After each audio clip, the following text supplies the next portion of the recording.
Hi, Junkie Nation. Gorgeous George and Goes are at it again. We got another MMA superstar here.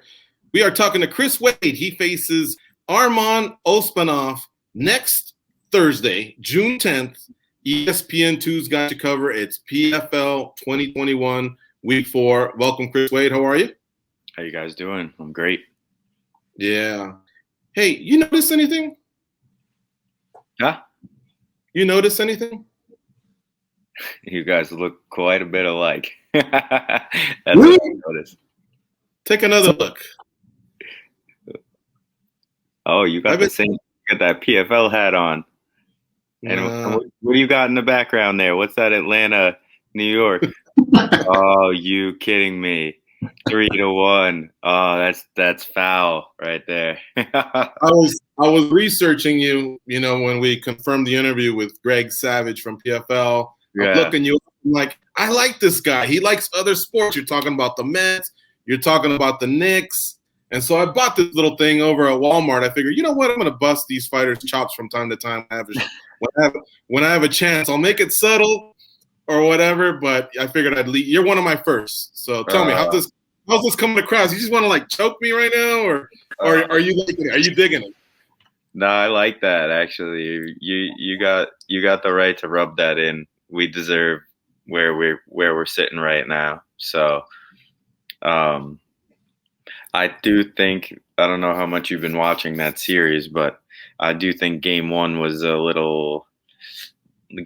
tough to swallow with Trey Young throwing himself all over the floor, and we lost a really tight game in the Garden, and that would have changed this whole series. It would have been 2-2. So other than that, though, I give it to them. They beat us up the other night. What do you think of what's been happening in the sport? Some guys are getting water bottles thrown at them, popcorn dunked on them. But you MMA fighters have it pretty rough because MMA fighters, if you think about it, our sport grew through the internet. Some of you already have tough skin. You're used to the online bullying or the online, attacks that you guys get. So the mainstream sports, I think they're kind of going through a stage right now. Yeah, I mean, I feel for them because nobody wants to be hit with something physically that they don't see coming. You don't want to get hit with a bottle from way up in the stands. You don't want to get spit on. That's disgusting. That's gross. But I do think that our sport gets it pretty bad. I mean, you can look at walkouts from some fighters, and you got people casually taking cuts at guys, even in fights for major promotions, because they can reach out and get their hands on them. So I definitely feel that. I understand where these basketball players are coming from, because the fans have access to the court like no other. MMA is very similar on the walkout. Yeah. And I even saw, I think it was a minor league where pitcher threw, hit a batter, and a fan came out to confront the pitcher. I just retweeted that he threw up and in, and next thing you know, he gets the ball back, and the guy's like a random fan. I don't know if it was a family member or something. Didn't seem like that. And the guy was right on the mound in his face. They didn't really do anything about it for a while. He walked back into the stands. It was crazy. I'm sure he got arrested after, but I know a few of I fought in the Netherlands one time, and there were I was fighting a Russian guy, and I think that the Netherlands is close enough to where they live that they all came to watch him fight. And my brother was cornering me because it was so far away, and they were throwing water and spitting on us from way up top, because somehow the way the arena was configured, they could see down into where we walked out, and they were dumping water on me, and I'll never forget that. So I know what they're going through, and I think it's a little excessive. They got that one guy, he threw a plastic bottle, and they're saying it could be a felony that carries up to 10 years imprisonment which Wow. I think that's a little much to even try to put that out there. I get that they're trying to put a stop to it.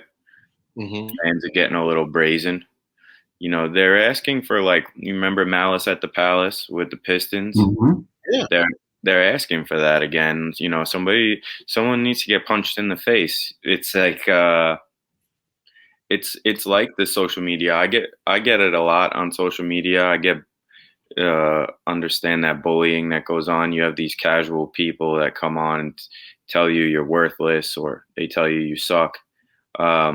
And it's a lot of times it's over like a bet they've placed that didn't go the way they wanted it to, and they're that angry that they'll trash you for that. They don't understand, you know, how real it can get, until sometimes people need to be punched in the face. You know, they need a reality check of like this.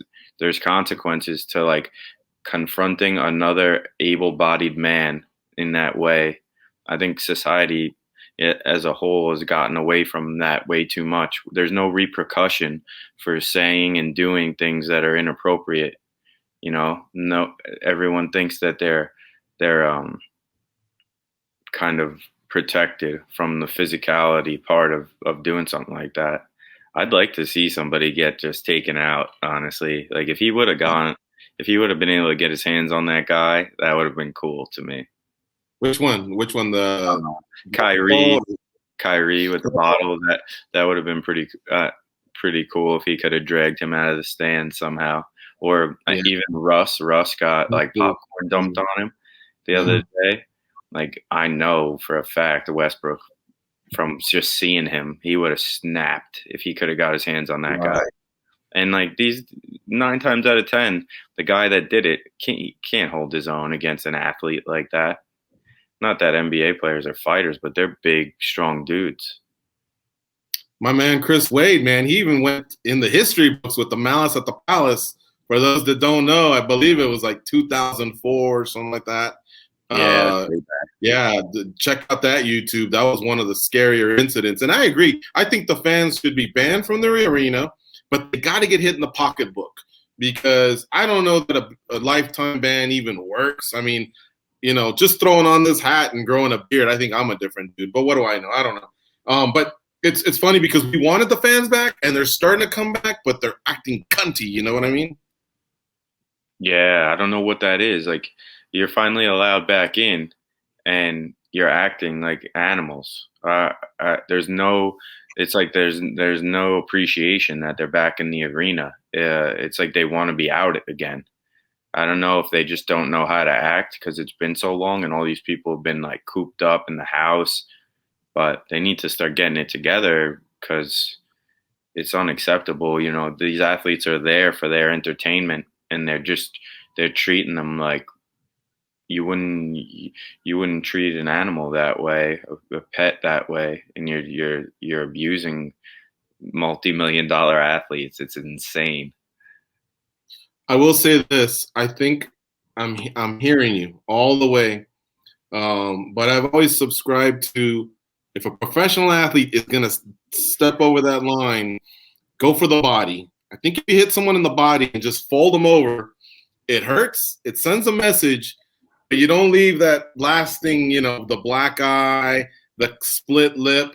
I think when people get their ego hurt and they got to see themselves in the mirror days after, then you get in the lawsuit and it gets really ugly. I think a nice shot to the body is like, oh, you take it, and then what are you going to really do? You know what I mean? Unless you have, a cracked rib or something like that. But yeah, my friends and I used to talk about that. Like, if you needed to get at someone, but you didn't want there to really be too much evidence, you just try to drop them to the body, like liver kick them or something, because they can't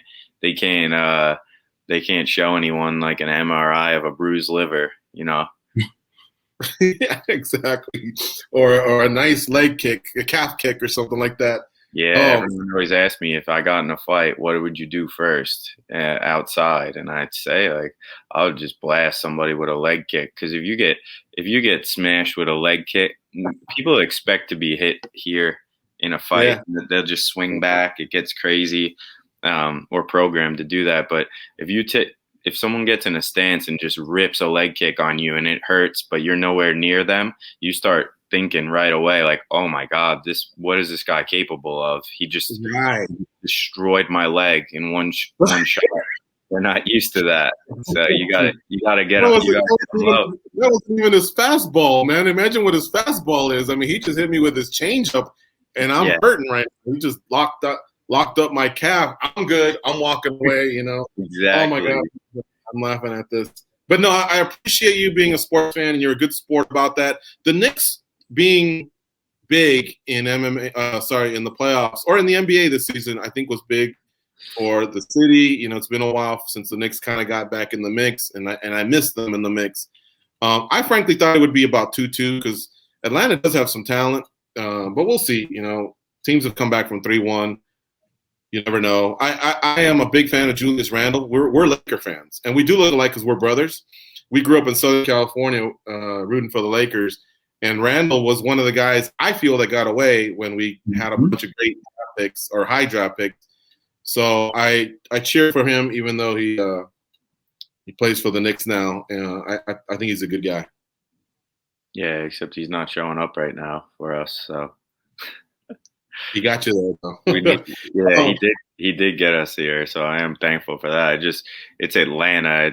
It's not Brooklyn. I wish he could shoot a little better than 5 for 20 something from the floor. That'd be nice. I hear you. Let me pivot to MMA here. Have you been told, is there a rhyme or reason to the second round matchups or your second regular season matchup? I tried to look at you guys in the lightweights, and I'm seeing like a 1 versus a 4, a 6 versus an 8. Like, I didn't see anything, and you're going to be able to relate because we now know you're a sports fan. I didn't see the traditional 1 versus 8, 2 versus 7. Have you been told anything, or have you been able to figure out what their matchmaking was like for this round? Yeah, I had those questions myself. I don't really pull punches. I'm a veteran in this sport now, and all I ask for is consistency. So I asked my manager how they were going about making these new matchups. Was there consistency to it? Is there a format? Are they drawing it out of a hat? Is there a random program they're using? Are they going winner versus winner, loser versus loser? And I really couldn't get a straight answer.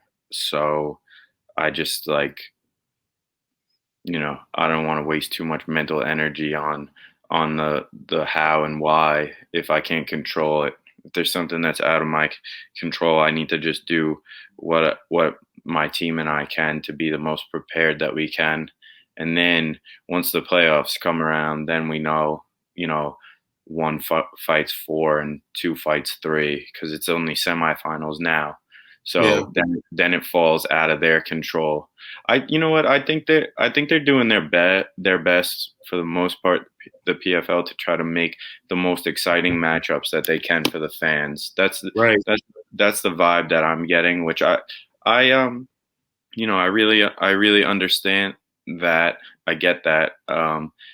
There's some matchups that I see that I'm like, wow, that makes a lot of sense. Like, that's going to be a really good fight.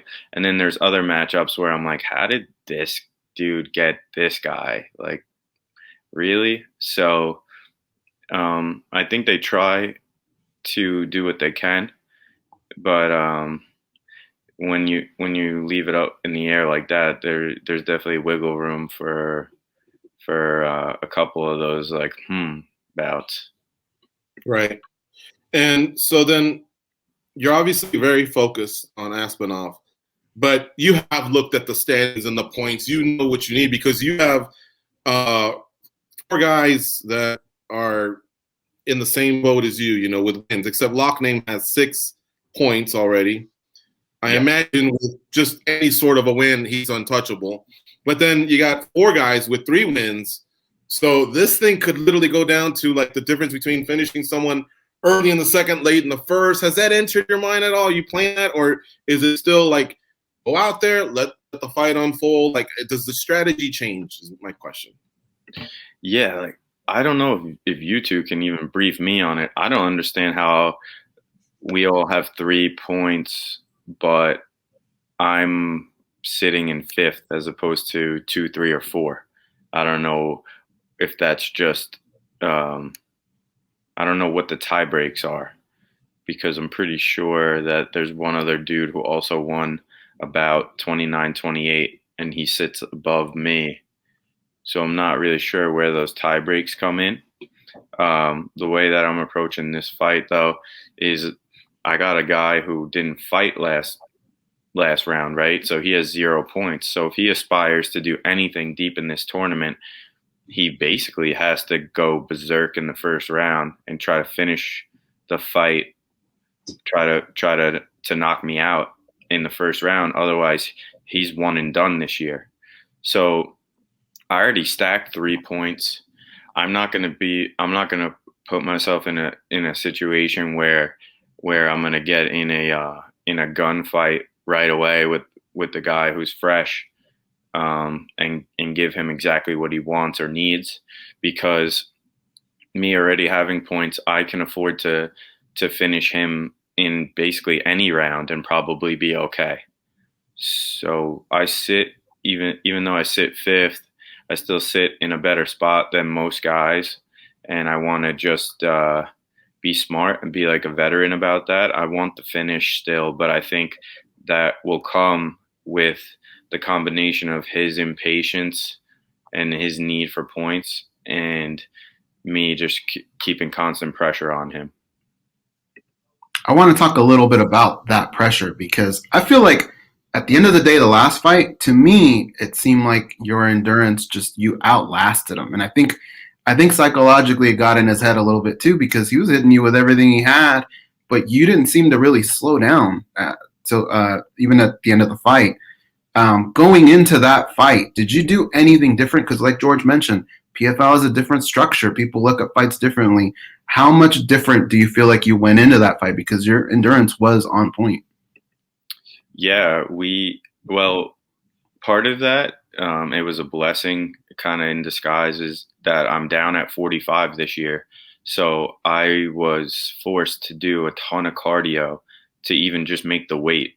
I wanted to emphasize my endurance regardless of what weight I compete at, but the need to drop the weight really made me start to do long cardio, long endurance work that clearly paid off. Because if you guys watch a ton of MMA, and I've fought a lot of MMA and I've wrestled my whole life, and I can tell you the most taxing thing you could do in there is not to stand, float around, and strike here and there with a guy.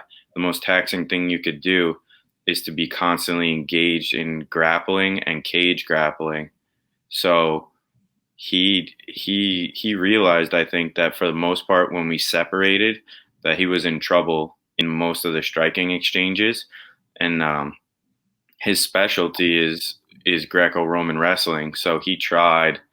If you watch his fights, he needs to put you up against the fence, and it was, I could hear him breathing like crazy, and I knew that he was just using everything he had to keep me there. And my corner started getting in my ear, like that he's shot, and that he's kind of desperate to hold me there and to get off the fence.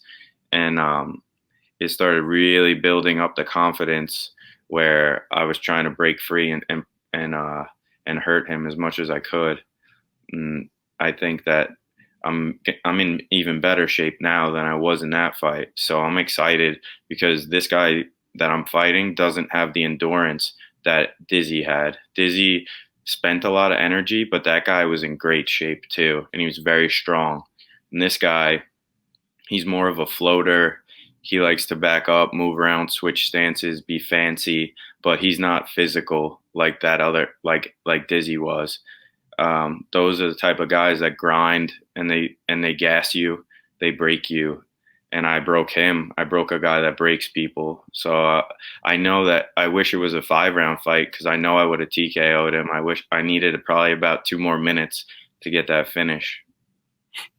Chris, I want to ask you a little bit about the start of the fight, because I've heard fighters give different types of answers to these types of questions. And you got off to a little bit of a slow start, but when you go back and look at everything kind of ended up in your favor. But when you go back and you look at it, could it just be that that was just relevant to that particular fight? Sometimes that happens. You know, you have a tough opponent.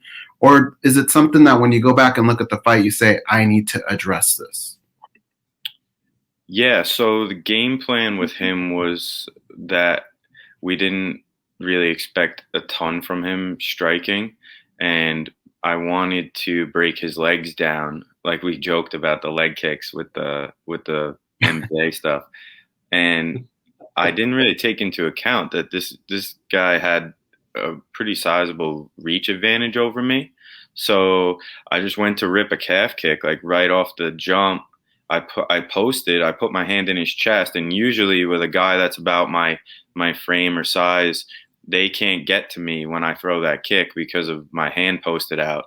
And he threw like the hardest jab he could at like a weird high angle, and I didn't really get my head offline when I threw the kick.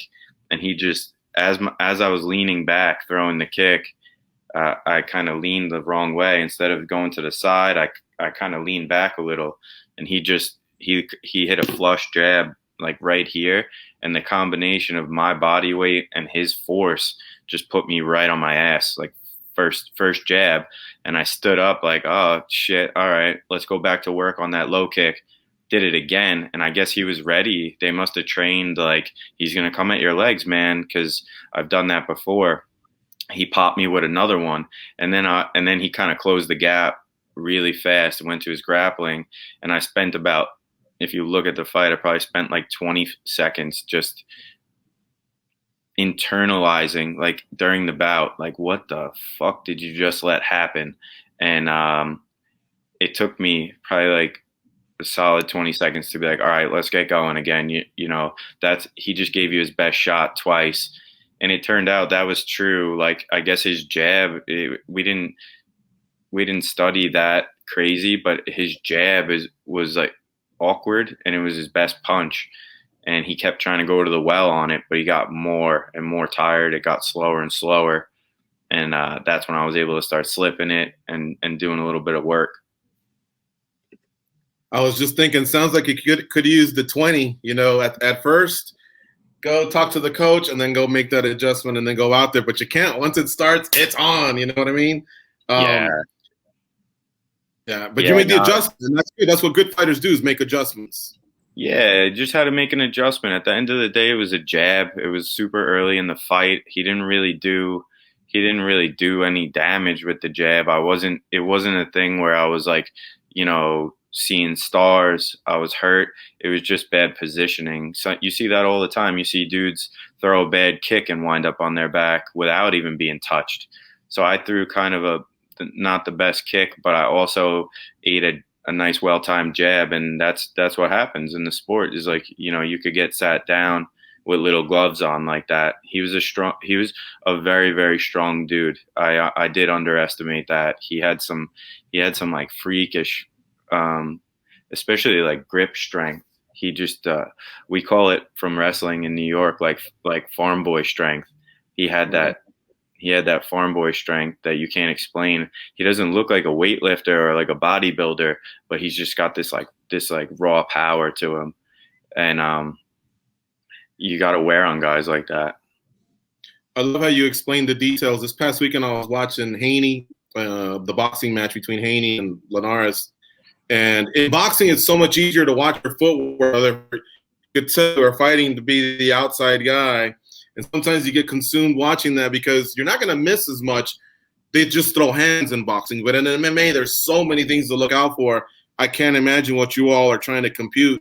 You know, sometimes you could walk into a knee. Sometimes you can walk into an uppercut. There's a lot of guys that will just counter with an uppercut. So real interesting. I'm going to go back and rewatch that fight that you just talked about. But Chris, let's finish with this.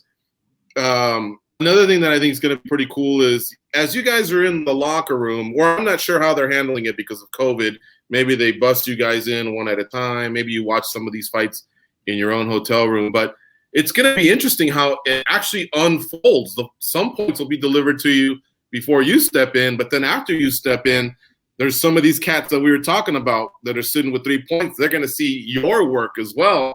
So do you think that will influence you, or do you just prefer to not even watch, go do work, and then let the results play out however they may? No, I mean, the way they position the locker room is there's a big TV in front of you, and you're kind of able to see when you're up next. So it's almost impossible to not know what points unfolded, and it would be kind of foolish to not take that into some sort of account. But I don't think there's really anyone out there competing before me that changes what I need to do, which is to try, to look for a finish in any of these rounds, whether it's round 1, 2, or 3. I think bonus points here is the name of the game to get me over the 6-point threshold, because right. I don't want to put myself in like a tie break scenario. Because like I said to you, I don't even understand the tie break stuff. I'm in 5th right now with the same points. And I haven't even asked yet, why am I in 5th? I don't even know. So I'd rather not put myself in that scenario. I'd rather get those extra couple bonus points and then put pressure on them. Let them try to start taking chances and make some mistakes. And I think that with a 2nd round finish here, or even a 3rd round finish, I think I probably stamp my ticket to my 3rd playoff here in 3 seasons with the PFL. The finish will be the key. You're right. And I'm going to see if I can dig and find out why you're in 5th and the others are right there. I mean, it's not, for a second I thought alphabetical, but that's not the case. Yeah, that's what I thought too. I was like, maybe it's the name. But yeah. What I do know is, and this sucks, I'll straight up say this. A guy that wins 2 fights by decision gets 6 points. Did you know someone could lose in the 1st round, but come back and win his next fight in the 1st round and get 6 points? So you got a guy that's 1-1 tied with a guy that's 2-0, but yet the tiebreaker goes to the guy that finished. Now I get it. It promotes the finish. I get that, but there's still something wrong. It doesn't sit with me as a fan of all sports that watches tiebreakers in the NFL and the NBA. You just can't have a tiebreaker even be in the position to be a tiebreaker when one guy is 2-0, guy or gal is 2-0, and the other one's 1-1. And I hope they address it next time, or next season. I guess it's too late for this season, but that's something to also look out for, is the trailers who, get the 6. Yeah, that's why I'm saying it to you, really, is because I'm aware of that. And I think, I know that they're trying to do their best, but that's kind of a fugazi tie break to me too. You beat 2 professional fighters, and then you got someone who's 1-1. That's like saying, oh yeah, the Giants finished they finished 8-8 and the Redskins were 9-7, but the Giants are going to go to the playoffs at 8-8 because they beat another team by 20 points one game. Like, no, that's not how it works in sports. It's your record. If you have a better record, you go above into the playoffs. It's very simple. And the promotion for the finish should be the bonus points that you got. I think it's a way for them probably to try to keep a guy who lost in the 1st round in the mix, right? Because then you'd have a guy like Palmer who has no chance basically right now, because he can't go over the top of anybody, even if he gets a finish, right? So they're trying to keep like some sort of suspense or energy that way, where where he still has a shot. I get it, but I don't know. Nothing you can do about it. The rules are the rules, and you gotta just do your best to avoid that kind of nonsense. Yeah, you were very, very friendly to the Redskins. I don't think they've been 9-7 in years, but you were very friendly to the Redskins in that example. Yeah, that was a bad example, huh? That's more that's more of a cowboy record right there. I'm a Washington fan, so when you said it and you said Giants, I go, for sure he's going to give us as the bad example, like we're 7 and whatever. Yeah, but I was actually kind of happy, but then I knew George would take it this way. Yeah, it's actually the Washington football team. I should correct that. Hey, it's been fun chatting with you, man. Hopefully we took your mind off the 17-day quarantine. You still got, about 8 or 9 left before you get to throw down. But it's been fun talking to you. Hopefully we can do this more often. This has actually been one of our fun interviews in a while. Thank you, guys. Yeah, anytime. I love talking MMA. I love talking sports in general, and I love the PFL. I love the format that they're putting out there. I think that MMA needs a season, and it needs a playoff, and it needs a new like risk run of a champion each year. I don't think it's right what other leagues do, where the champ gets the belt and then they say that they're hurt, and then they hold the belt for as long as they can, and they fight once a year to try to stay in that limelight.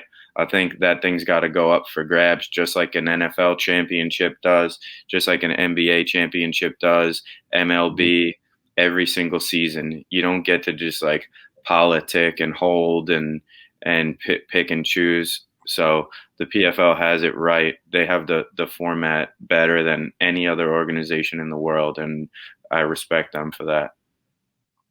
Yeah, it's fresh, definitely. We're digging it. All right, my man. Thanks for the time. We'll talk to you soon. Good luck on June 10th, ESPN2 and ESPN Plus, starting at 6 p.m. Eastern, all the way throughout the night. It's going to be a fun night of fights. Thanks again, Chris. All right, guys. Have a great day.